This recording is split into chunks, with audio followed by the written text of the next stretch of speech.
crying. I started crying out to Jesus. I was like, who are you? What is this? What's going on? And while I was in that mode, something or someone touched me.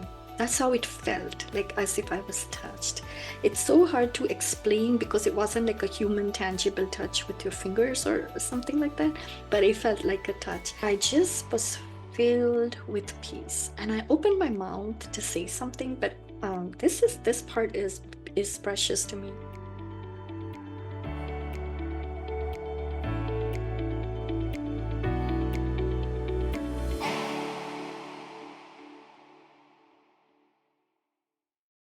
Welcome to the Light the Day podcast, where we explore spiritually transformative experiences. I'm your host, Julie Clough, and I'd like to welcome you to the show.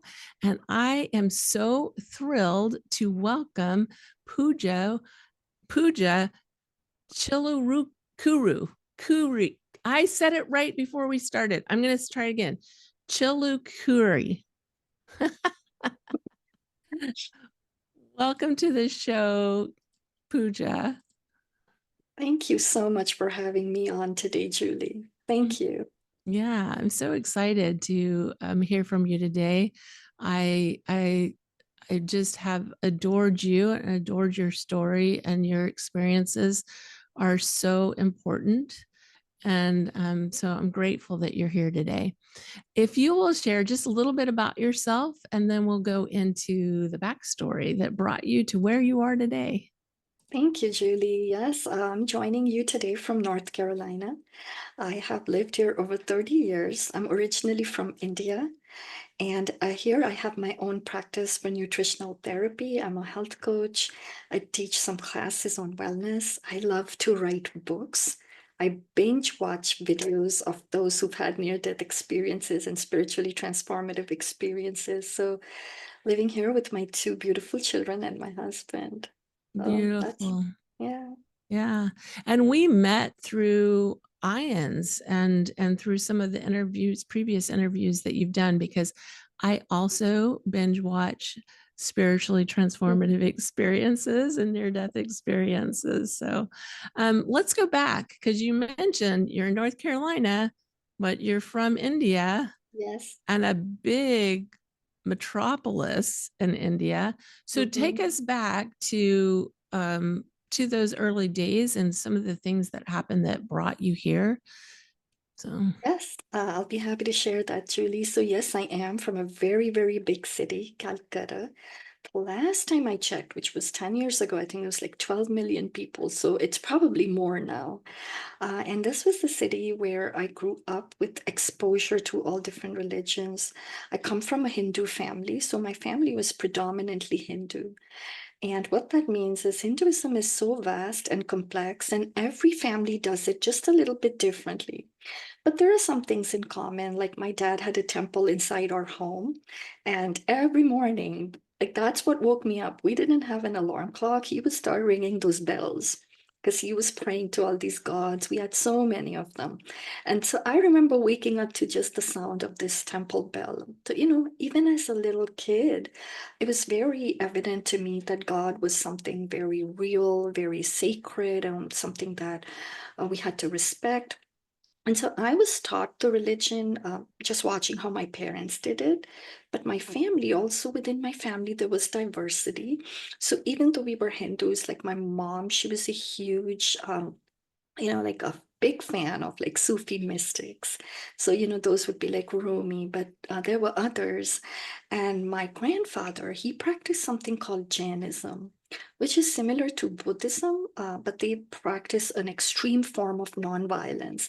So before COVID happened, even as I was growing up, I watched my grandfather wearing masks because he believed he shouldn't be hurting these insects or anything that he's breathing, that maybe he's causing harm to them. mm, So I was exposed to all these different philosophies early on. My dad's best friend was a Christian.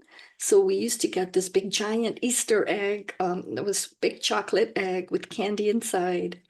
And I was familiar with the nativity story. And he would give us these books about Jesus where it had pictures of him healing people. So And also Mother Teresa, if you know, she did most of her work in Calcutta. So we have a huge presence of the Catholic Christian denomination in Calcutta.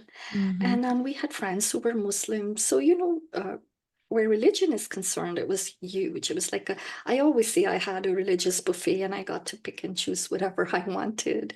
Well, And even your name has a religious connotation. yes, So share a little bit about what puja means. absolutely. So Pooja, my name is Pooja, and my grandfather named me Pooja because I was born on the national day that there was prayers being offered to a goddess. It's the goddess of wisdom and intelligence. And when I was born, he just named me Pooja because, you know, the elders in the family would name the babies. And he didn't give it much thought. He's like, she's born on the day of a puja. Puja just means rituals and worship, and these are like these prayers offered to these gods. So I always joke about the fact that my fate was sealed on the day I was born. I was destined to go deep, deep, deep into religion. And so that happened. And then academically, you know, I was very, so in my family, historically, women were not educated beyond high school. And even if they made it to high school, that was great because it just, they came from this culture and this background where women just stayed at home. So what's the point of educating women? And Mhm. so, but my father was very, he was very determined that all three of us, my sisters and I, got education. And he just said, you know, you never know where life takes you. So it's something you should have in your toolkit. And I'm so grateful to him for that. So I decided that I would repay him by becoming something important. Like in India back then, they would consider, oh, you become a doctor or an engineer, that's important. Anything else is not important. So I was all set. And I actually went to medical school in India. And that's where my story actually begins, my journey begins, because when I was in medical school, I got sick with something that no one could diagnose. And I had the best doctors, the best care. I had access to everything Mhm. right there at school. And no one could diagnose what was wrong with me, Julie. And my symptoms were very peculiar. So I would start throwing up, not to gross out anybody, but like at 3 in the morning. And then from 3 o'clock to like 10 o'clock, I would just keep on throwing up. It would not stop. And naturally, I was exhausted at the end of it. And all throughout the day, I couldn't eat. So they had to feed me, they had to liquefy all the food. It's like homemade IV, right? They turn Mhm. everything into liquids, and then with a dropper or with a spoon, that's how I had to be fed. And so I had to drop out of medical school and I had to be home. And this continued for almost a year, a little bit over a year. And I just became skin on bones. And this is high school, from high school to med school, you can go straight. So I was about 17, maybe 18 years old. And then I was terrified of dying because I thought, oh my God, I have so many dreams. You know, I'm the first woman in my family to make it this far. And I really wanted to live. I really wanted to live. Like every day I would pray, like, please don't let me die. Please don't let me die, you know, terrified. And then when none of the medications was working, the doctors couldn't figure it out. The psychiatrists couldn't figure it out because they thought maybe it's a mental health issue that's representing as a physical symptom. Mhm. But I was at one point on 7 different psychiatric medications, and that didn't help. And I Wow. couldn't sleep despite taking these pills that they would make me sleepy, but I could not sleep. So that's when my dad decided to pursue spiritual healing. Because in India, and especially where I grew up, for some people in the Western world, this may be a very hard to digest this concept of witchcraft. But where I grew up in India, the city, outside the city, there are rural areas where this kind of thing is practiced. And so somebody told my father that this could be something like that. And then he was all on it because nothing was working. So he Mhm. took me to like shamans and spiritual healers. And Julie, I cannot tell you all the paths we went down. We went on a Hindu pilgrimage. Like, this is my dad, you know, really desperate for me to live. Anything, right? We're going to try anything and everything. And Yeah, then with something finally, so severe and something so mysterious. Of course, you went down every path that you could, anybody would. It only makes sense. And I can imagine looking back now with your understanding of nutrition, looking back now and thinking of that little girl, you're still just 18 years old, Pooja, who's nutritionally deprived because your system is can't absorb anything if you're in this constant state of expelling everything. Mhm. I Yeah, I can just imagine how Yeah. frightening that was for you and your whole family. Yes, thank you, Julie. I think I still this day, I don't know how my dad and mom did it, Mhm. but they were really with me through that whole process. And you know, the worst thing in India too, back when I was growing up, when somebody gets sick like that, people start talking, and there was also a social aspect to this that they had to deal with. Mhm. And you know, it's just very hard because sometimes they're like, what's going on? We don't know. So then they start wondering. There's sometimes judgment creeps in, like it's our fault or karma or, you know, those kinds of things. So yeah, it was hard. Yeah. But you know, which is why I think my dad took a very drastic decision to send me to the US because when nothing was working and you know, he thought I was going to die for sure. And that was a time when his cousin, who lived in New York, had a friend at Duke University here in North Carolina. And they have a very great medical center, research center. So he offered, you know, that I should come here and maybe talk to someone and see if they could. There was some cutting edge research they could do. They were trying to study my case, actually, not officially. I mean, he just suggested that somebody should study my case. And Mhm. so I ended up in North Carolina as a student because back in those days, and this was also mysterious, Julie, you couldn't get into the country if you had any kind of physical conditions. So you had to provide a doctor's report to say that you're sane and, you know, like everything's okay with you. When they did all my blood work, everything was fine. Wow.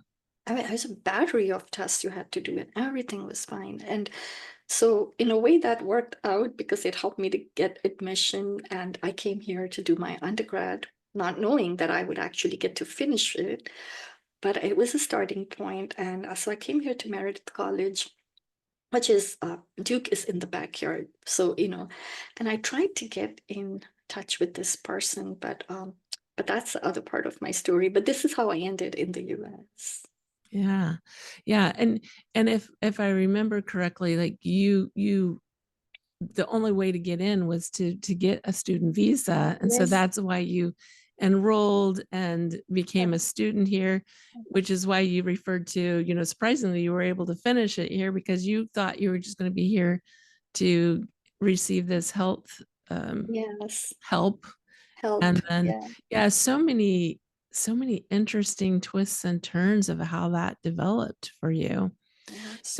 So from there, you get here and you're expecting to be working with this person from Duke University that was going to help you find some solutions. You're not able to make that connection after all. What happened from there?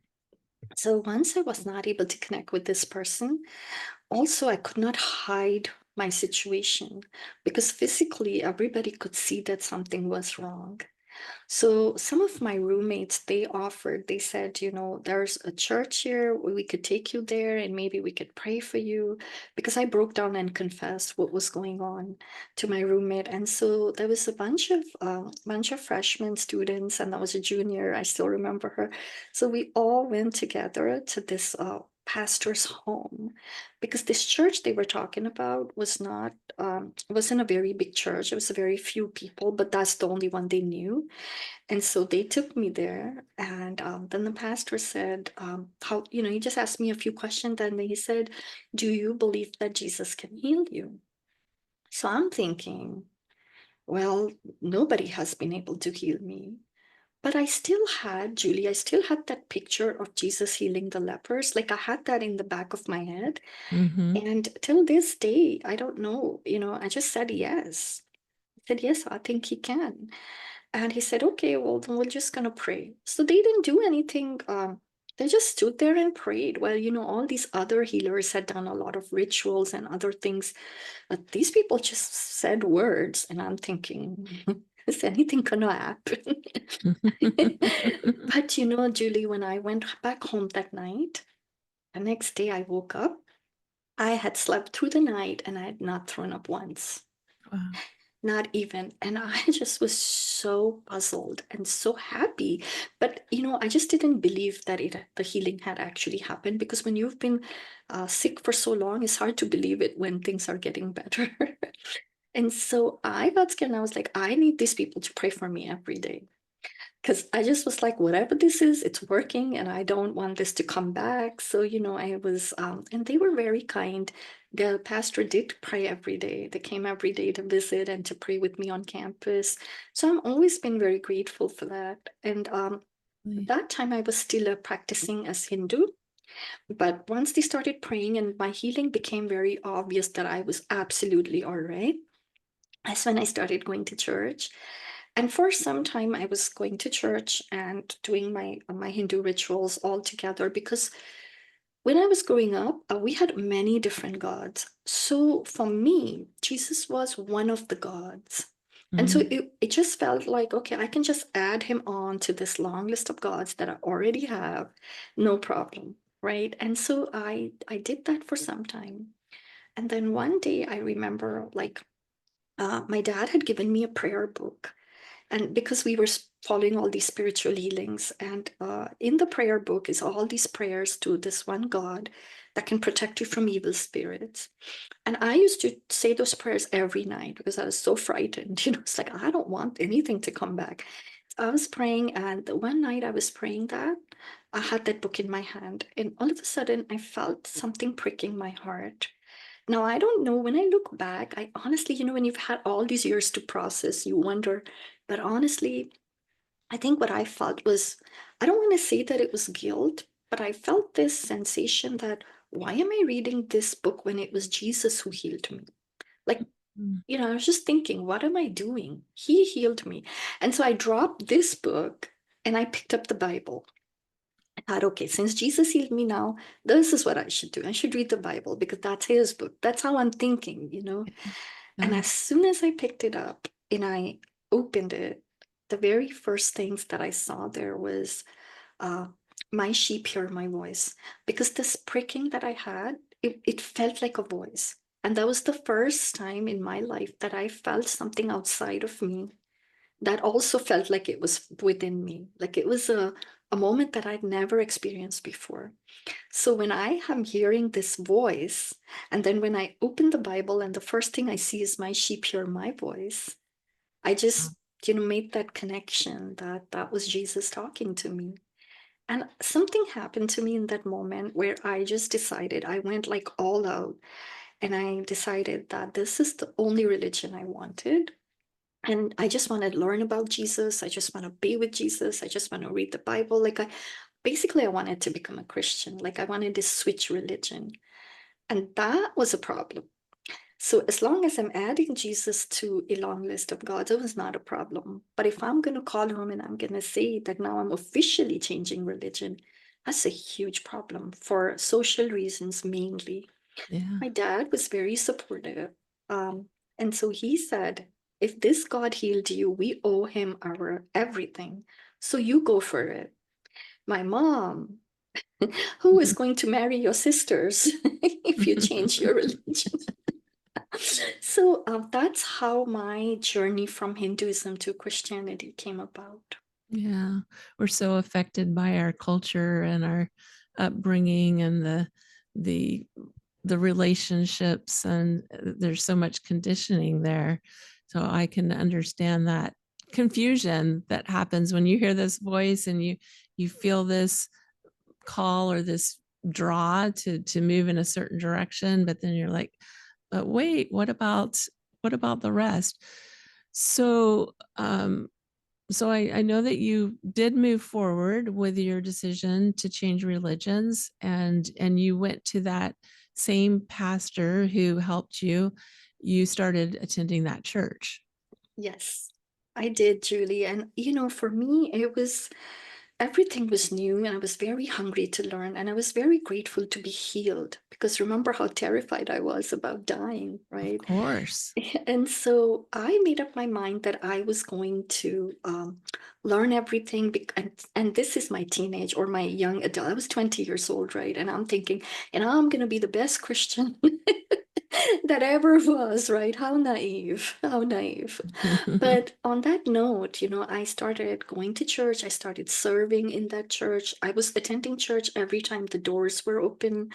I was learning a lot about the Bible, but I think the mistake I made now that I've had time to process, I didn't take the time to develop my inner guidance and my very personal and unique equation with Jesus. Everything was about what everybody else was saying, right? So the pastor's word became God's word. Um, Interpretations of the Bible that were very strict and legalistic and fundamentalist became the interpretations for me, right? Like having my own thoughts and my own expression of religion, slowly that started getting eroded. So Mhm. I remember when I was younger, I had more voice. I would speak up, I would express myself. But when everybody around you, when you're in a group and everybody around you thinks different, and you're very much attached to the group, you tend to lose yourself completely. And this church, I mean, God bless them. They were such wonderful people. They stood by me through all my hard times and every milestone, with the birth of my children, my graduation, my wedding, like all these things. But however, what ended up happening was that the religious part of it became a huge burden in my life. It Mhm. was not what I had signed up for at all. Because in Hinduism, we have this concept of karma. Like with your actions, you gain God's blessings or God's favor. And I found the same thing in the church, and I was hoping that church would be different. But I found the same thing there because everything was about performance. How much are you attending church? How much are you doing for God? How much are you serving others? And then obeying the pastor was so critical. Like uh, the pastor's word was like God's word. Like, so you couldn't go against that either. And very soon I started getting suffocated. Like I started realizing that there was some control going on. And also spiritually, I feel like my soul started dying because I became very disconnected from myself. First of all, myself. And from a version of God that was being presented was also very distorted. Now I know. But then I actually believed it, like God being punitive and judging and harsh and angry.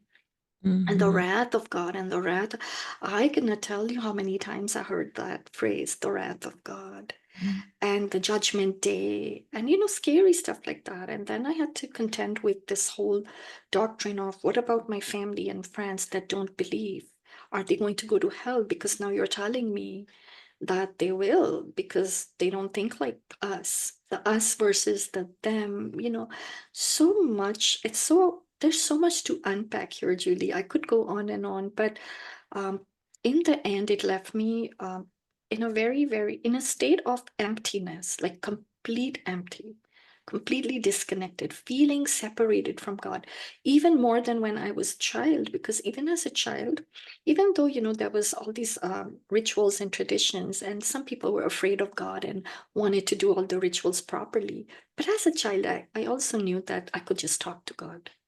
There was that freedom because I think children understand that because we're not being contaminated by anything that society is telling us at that point. But as a Christian, I felt even more separated, which Yeah. was I just couldn't believe that I had done that to myself. I blamed myself for changing my religion. Well, and as a child, we're just so much closer to having been Yeah. with God. Like in my, that's the way that I view it, that our soul comes here and we're coming from that heavenly home with Yeah. God. So children are so much closer. Yeah. They're so much closer. And I love that you were able to kind of reflect on that and feel that difference, that innocence, that joy that you felt with God as a child, versus what you're experiencing, what you were experiencing at the time. And you see that contrast and you're like, okay, what's going on here? How can I get that back? Yeah. Yeah, yeah, absolutely. And the hard part, Julie, was my logical mind and my brain was, it was very clear. I could see that something's going on here that's not right, but I was so afraid to call it out. I didn't even want to admit it to myself because then next what? So if all this isn't right for me, does that mean I have to leave? And I couldn't even bear that thought because I was so deeply entrenched in that community. Yeah. Well, and I'm wondering because you really experienced the power of prayer, and because it was connected with this particular pastor, with this particular, brand of religion, then that also kind of brings you back. Well, this healed me, and if I leave, what's going to happen? And I all the mental confusion I can only imagine. But you Yeah. were also experiencing new symptoms at this point, weren't you? The health had broken down for my husband and myself. So, Mm, and now that I have had so much time to learn about health and our bodies, it's no wonder because we were both, and in his case, he had already seen a lot of the red flags, but he was in it for me. But I think in his case, it was stress from all of the stuff that we were involved in. It was too much, physically too much. And my case, I think, was from not leading an authentic life because our bodies are just gonna, if we don't love ourselves, our bodies are gonna just yell at us. It's gonna come out in a way that it's expressing as a disease or a symptom. And I know that I wasn't leading an authentic life after a while because I could see that what's going on isn't right, but I was playing along with it. I was submitting to it. Before, when I was submitting to it, I didn't know better. But once I started waking up and realizing this isn't right, and then I was doing them out of obligation, I think I put too much burden on myself. And mm, I think that's when my body started breaking down. I would get hives every morning. And sometimes before going to church, they would be so bad. But I still didn't connect the dots that I'm stressed out about going to church and I'm breaking out in hives. My body is telling me. And yet I would fight against it because we were taught that attending church every Sunday, like there's no negotiation around that, right? It's only like the devil who stops you from going to church and things like that. So no matter how bad I felt, I kept going because I didn't know what else to do because every Sunday I have to attend, like otherwise God can be offended. Right. And or even worse, there was this concept of betraying Jesus. So for a lot of times we would hear sermons like that. Like if you didn't do these things, then you're betraying Jesus. And church attendance was one of those requirements. And so the also started to developing breathing issues, the breath. Like I just couldn't breathe very well. So there was some symptoms that started happening again, like that. Yeah. yeah. So what shifted and changed? Yes. Oh my goodness. So I have been fighting with this inner voice that had been telling me to leave, and I just wouldn't do it. And I remember that one day I heard a sermon that was particularly very difficult. And I don't remember all of it, but the gist of it was more separation from God. Like if we didn't check our attitudes or something, I don't remember the whole thing, but it was more like God could become our enemy. And I came home that day and I remember being miserable, Julie. I balled up, like curled up in my closet. I was hiding from my kids and everybody. I just wanted the space to just have a nervous breakdown. And that day I just felt mental torture, like so much mental torture. And there's so much disconnect between my heart, my mind. I was having a nervous breakdown. I started crying like in a fetal position. And I kept thinking, why did I get into this mess? This is not the kind of life I wanted to live, where I'm constantly fearful, feeling guilty, feeling shame, feeling burdened. And then the worst thing, fearing God, like so much fear, right? And I recognized that this was all not good for me, but I also felt very empty inside. And I felt like I didn't even know God anymore. Like I just felt very hopeless. Maybe that's the word. And in that moment, even though I felt hopeless, there was that little spark of that first voice that I had heard in my college campus when I had been reading that prayer book. Somehow I couldn't get rid of that. Like that memory, um, it just created confusion. But that memory is also the reason why when I was crying, I started crying out to Jesus. I was like, who are you? What is this? What's going on? And while I was in that mode, something or someone touched me. That's how it felt, like as if I was touched. It's so hard to explain because it wasn't like a human, tangible touch with your fingers or something like that, but it felt like a touch. And then the left side of my body, I felt like an electricity, like so it's not like I was shocked or stunned, but it was waves. Maybe I shouldn't say electricity. It was waves of energy. Maybe that's a better description. It just went through the left side of my body from like my waist down to my feet. And I just was filled with peace. And I opened my mouth to say something, but this part is precious to me. I don't know what came out of my mouth was in English. So I have no idea what language that was, and but it felt like a prayer. And then I had like perfect peace. Like I just got up, came out, and the next thing I know, I just feel like a normal person, not a happy person, but like I'm not crying. I'm not, when I say normal, I mean I was in control of Mm. my emotions. That's what I'm trying to say. And I just was like, what happened? I didn't know. And so I wondered, I said, is this Jesus? So the minute I would say his name, heat would go through my legs, like from my knees down to my feet, and warmth. And then this presence, I start over the next few days. So this heat and this presence, this feeling of light, feeling loved, feeling very comforted. But over the next few days, what started happening is I became very aware. My awareness was heightened of a presence that was very kind. I Mhm. know a lot of people talk about love, but this was like, if you take all of the kindness in the world and multiply it by a gazillion, it still wouldn't come close. This was a pure essence of pure kindness. Um, and I kept wondering, is this Jesus? So every time I would say, if it is you, then I need a sign, and then the heat would go through my legs. And so that's how I established a sort of validation or an evidence of, and then I started slowly trusting this entity and talking to it. But what happened was, so this big shift now, right? Look, look, I'm hearing about all this fear and all this judgment and all this harshness. And here's a Jesus that's the kindness is beyond description. So all of a sudden, that contrast became even more. That little voice in me that was saying something is not right, that became dominant. Now this voice was screaming, get out of there. It's not right. Something is not right. It's not right for you. But again, Julie, what was confusing to me is that they were not bad people at all. Even the pastor, I mean, if you look at his ministry, it's filled with a lot of very extremely compassionate, charitable, and they were not hypocrites. They were not. They were serving God in the best way that they knew how to.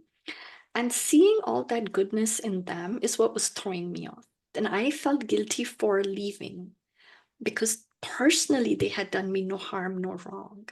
And they have been there for me in my hard times and in my life when I needed them. So there was that emotional aspect of it. I didn't know what to do without them, because I found them so quickly when I first came to this country and I spent almost 17 years with them. So even though I'm seeing this disconnect, so then I started having this feeling. It was actually Jesus's words that actually came to my mind. What shall it profit a man if he gains the whole world and loses his soul? And it hit me that yes, I had this community. They were very loving, very good. They were like my security blanket, but my soul was dying. And then I had to make this very difficult choice of choosing my soul over my life that I felt like I was giving up this one good aspect of it. So that's what was so hard, because the good and the not so good was so entangled that it was just hard to separate from that. So that's what shifted, and that's what finally motivated me to leave, which was not easy. Yeah, super challenging. One of the things that really stood out to me when you were sharing your experience with feeling Jesus in that moment of anguish and calling out, and one of the things you asked was, "Who are you?" And then you said you felt this peace, you felt this warmth, this overwhelming kindness.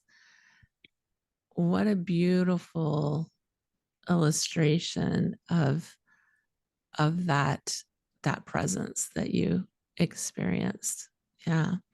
So it wasn't easy. So that I'm curious how you moved forward, how it affected your health, how you saw changes maybe in your symptoms and so forth, how your Yeah. body continued to talk to you through this transition. Yes, of course, Julie. So at first, so leaving was very hard.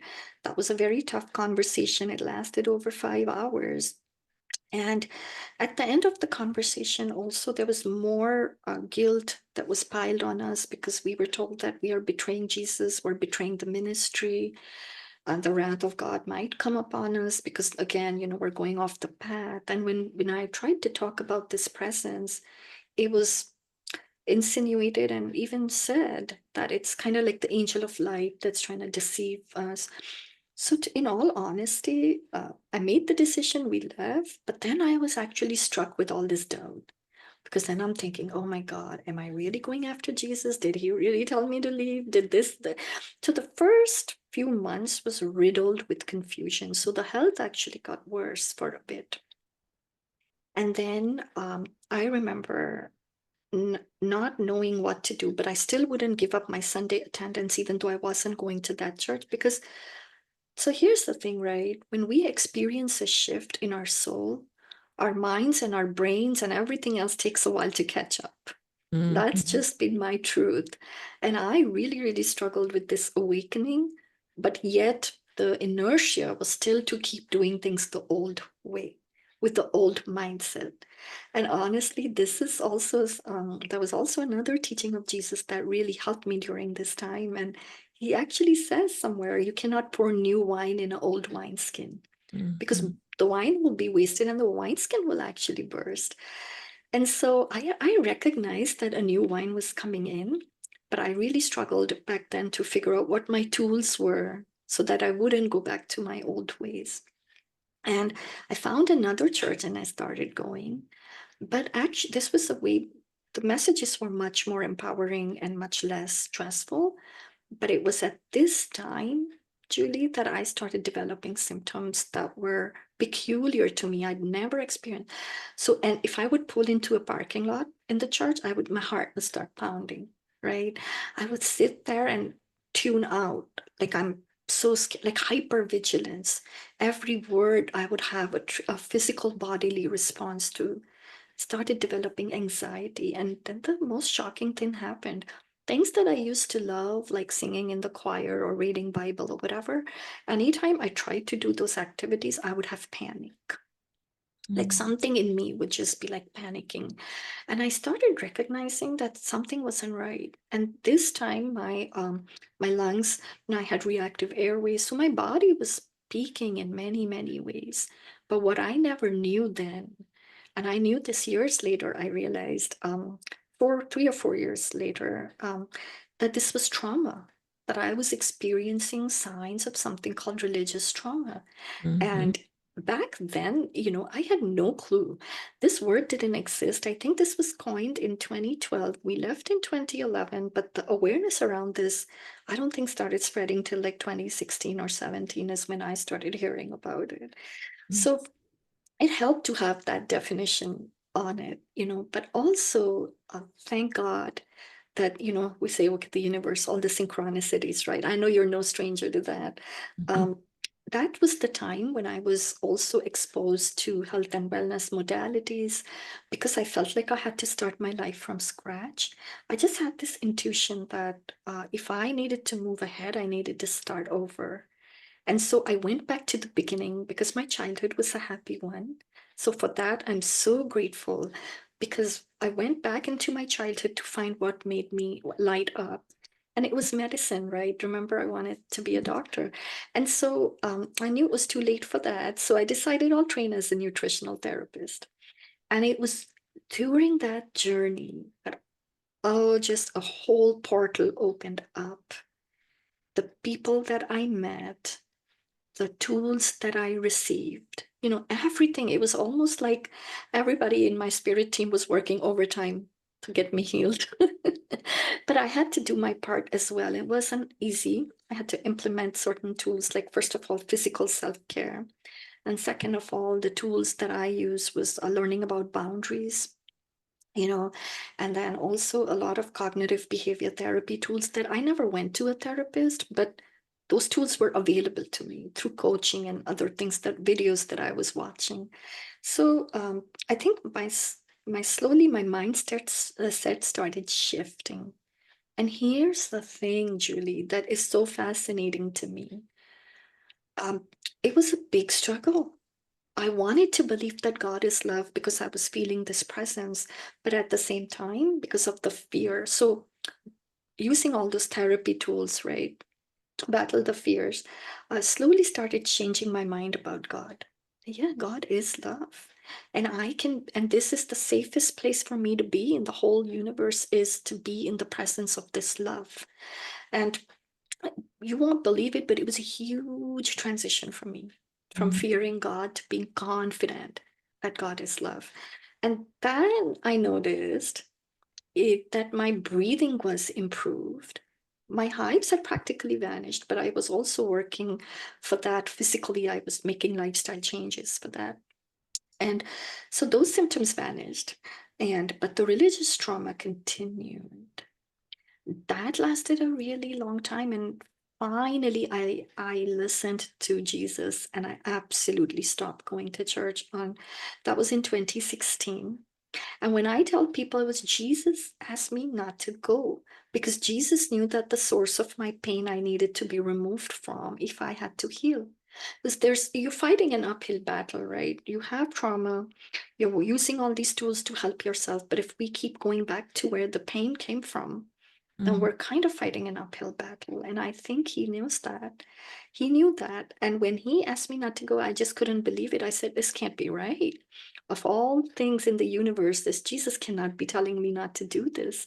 So I asked for another sign. And you won't, I don't remember how soon after, but I actually found a book written by a pastor that had left the institution. And it actually said, so you don't want to go to church anymore. That was the name of the book. And that book just set me free. And then I knew, okay, this is going to be a whole new journey with Jesus without the institution. And Mm. then I did have some more spiritually transformative experiences, but I don't know how much time we have. Oh, we would love to hear them, but I love that you started to listen to your inner voice, and that you started to really, it's like this shift from the fear to listening to the love.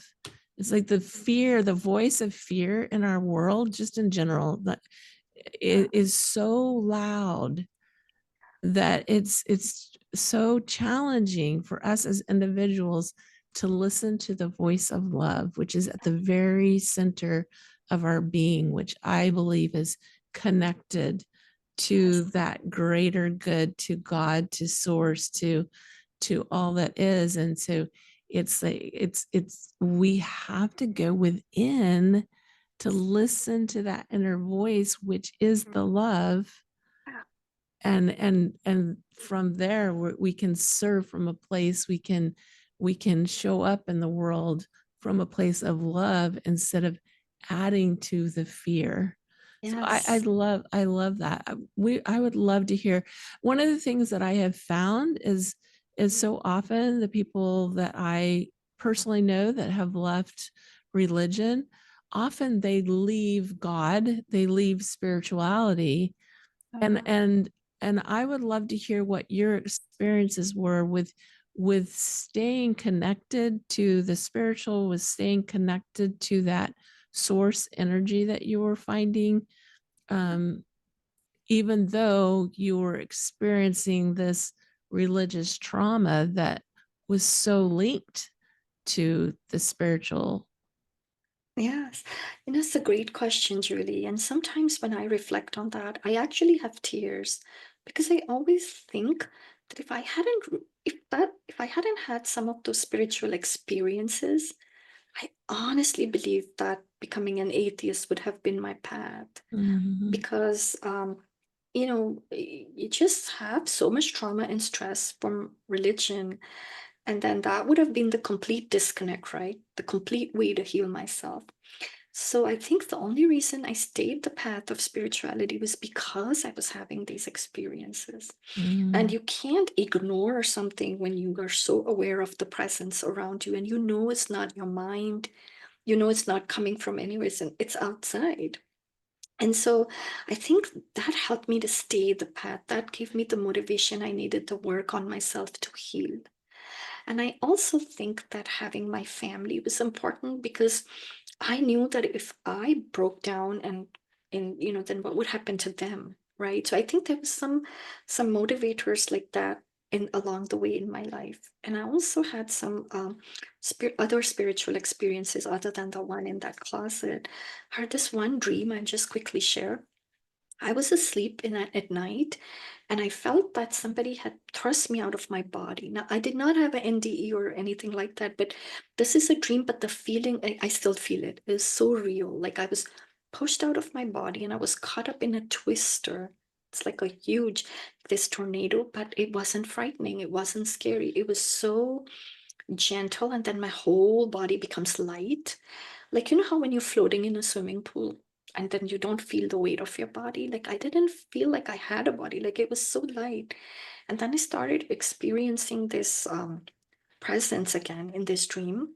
And this time, just the stream of consciousness that was coming in, I was very confident that it was Jesus. I didn't see him, but I knew. And then in my mind, like later when I woke up, I had this thing in my head, like as if I had seen an imprint of like brown robes, like a tune, like the tunic. And but the next 2 or 3 days, I can't remember. I can't even tell you. It was just as if all my burdens were gone. I was the happiest person for no reason, just floating in this field of joy. So that was also so I did have like moments like that. There were 3 or 4, very similar. And I think they were there to help me say, go on, go on. And I also believe that Jesus, universe, God, source, love, like I got healed in an instant from that physical situation. But they could have healed me. The whole universe could have healed me in a moment. I really believe, Julie, that I had to go through those 10 years of religious trauma and working on myself so I could talk to others. Because, everybody's different. And if I had not practiced those tools, how can I talk about it? Right? If we haven't been through something, how can we? So I appreciate that struggle as well. Yeah, I fully agree with you in my own experiences with loss and grief, and I often think of the miraculous healing that I experienced, and the timing was perfection, because Mhm, if it had been earlier, I wouldn't have had the experiences that I had to now have that compassion for others, to really mhm, understand all of mhm, that at the depth that I understand it. And then the miracle of that healing was an opportunity for me to feel that healing is possible. So mhm, it's that beautiful, you know, everything works for our greater good. Everything does. And I truly believe that. I would love for you to share another experience. You mentioned there were 3 or 4. If you would be willing to share another experience, we would love Yes. to hear it. Yes, absolutely. Another time this happened, and again, this was while I was sleeping at night. So I've never had them like just sitting, with my eyes wide open. And this one, actually, I experienced that some people talk about, that void, a thick, dark cloud, and it didn't scare me. So I saw myself in my childhood home, and this was also a time when a lot of things were going on with my family. So I don't know if that was in the back of my mind. So I see myself in my childhood home, and all of a sudden, this thick, dark cloud. And again, this time it's not a tornado, but the way that this cloud is moving towards me, right? And it envelopes me in this dark, dark darkness. But there was so much peace, so much peace. Like I can't even describe it, Julie. And it didn't, even now that I'm thinking about it, it was years ago. But this is not a dream that, when you dream something in your head, like you're seeing pictures. This wasn't. I felt like I was in it, like embodied every moment. And I actually questioned that for many. It was so I did learn about NDEs during my nutritional therapy training. That's where I found this wealth of NDE videos, and so grateful for that. And a lot of them would talk about the light and seeing all these colors and everything. And I would be like, I don't see any lights. I only see this darkness and this dark clouds and void. And another time I had a very similar dream. Again, it was dark, but I sensed the presence rushing in. And it felt like a presence again of something very mighty and authoritative.